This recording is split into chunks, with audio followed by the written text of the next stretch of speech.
BJP की political success की recipe जानते हैं आप? थोड़ी सी विकास की बात, उसके बाद मोदी जी का चेहरा, वहां भी देश प्रेम और राष्ट्रवाद का चोला, और सबसे जरूरी बड़ी मात्रा में सनातनी तड़का। अब ये जो सनातनी तड़का है, पहले लग रहा था कि राम मंदिर विवाद के बाद ये खत्म हो जाएगा, लेकिन फिर दो चीजें हुई।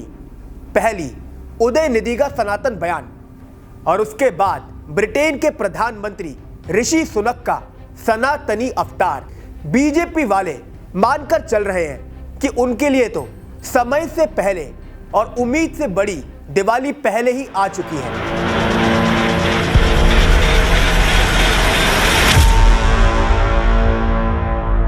नमस्कार, मैं हूं सुधांशु माहेश्वरी और शुद्ध देसी राजनीति के 18वें एपिसोड में आपका स्वागत है।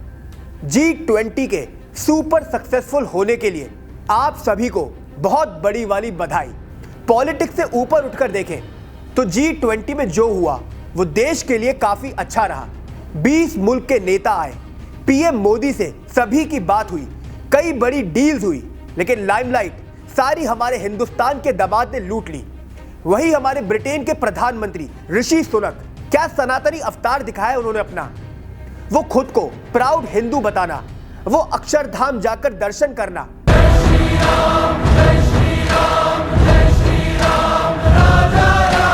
जस्ट इमेजिन, ब्रिटेन ने भारत पर 200 साल राज किया, भारत की संस्कृति, भारत की विरासत की धज्जियां उड़ाई।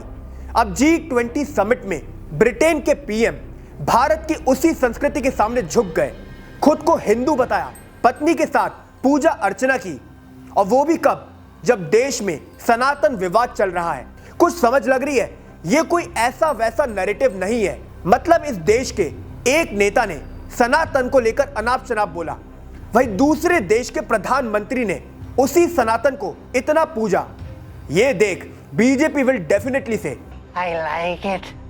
अब ये लाइक करने की बात तो है, बीजेपी को जो चाहिए था वो ऋषि सुनक ने करके दे दिया। टीवी डिबेट में इंडिया वाले जरूर पहले कहते,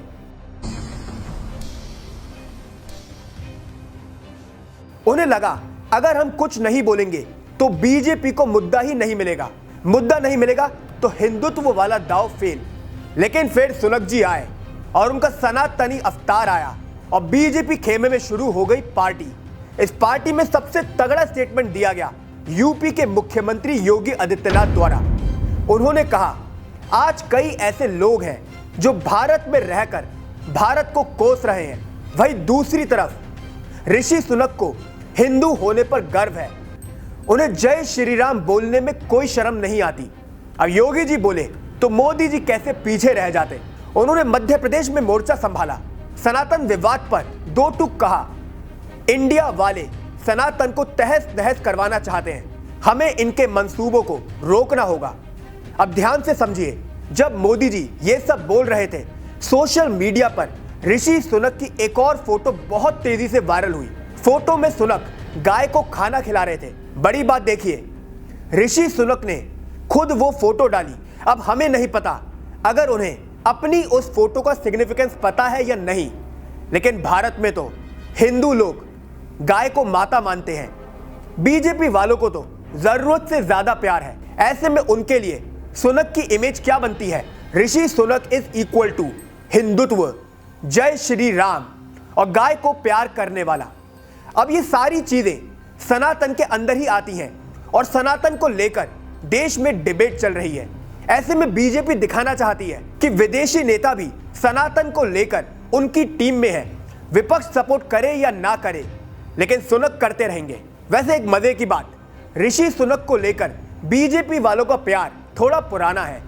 जब सुनक ब्रिटेन के पीएम बने थे, इंडिया वालों की एक नॉर्मल प्रतिक्रिया थी, नहीं सॉरी, इंडिया वाले तो अपोजिशन का नाम है, देश की प्रतिक्रिया काफी कॉमन थी।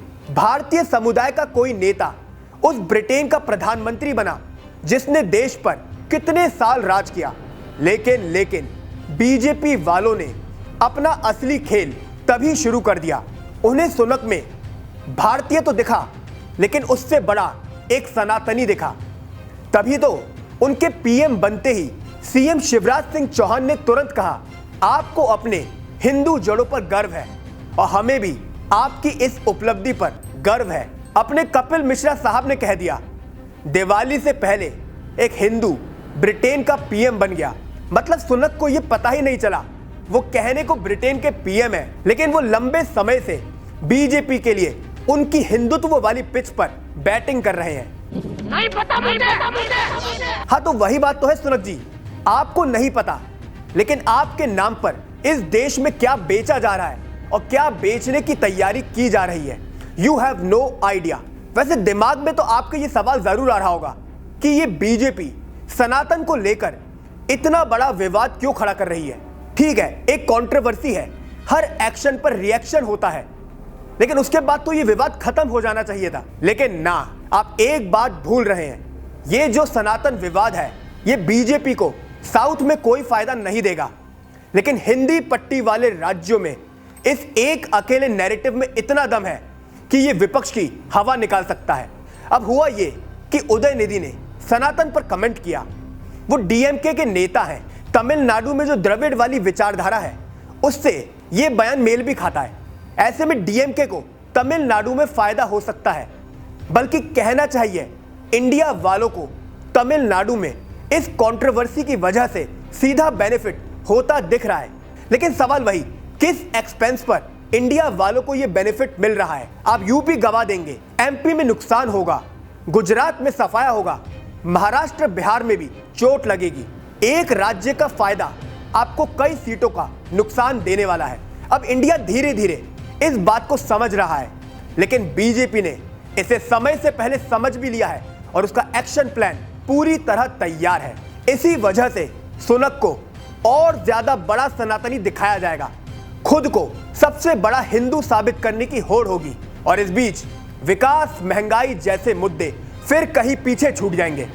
आप बोलेंगे ये तो गलत बात है, हम फिर आपको वही कहेंगे, फ्रेंड्स, दिस इज शुद्ध देसी राजनीति। नमस्कार।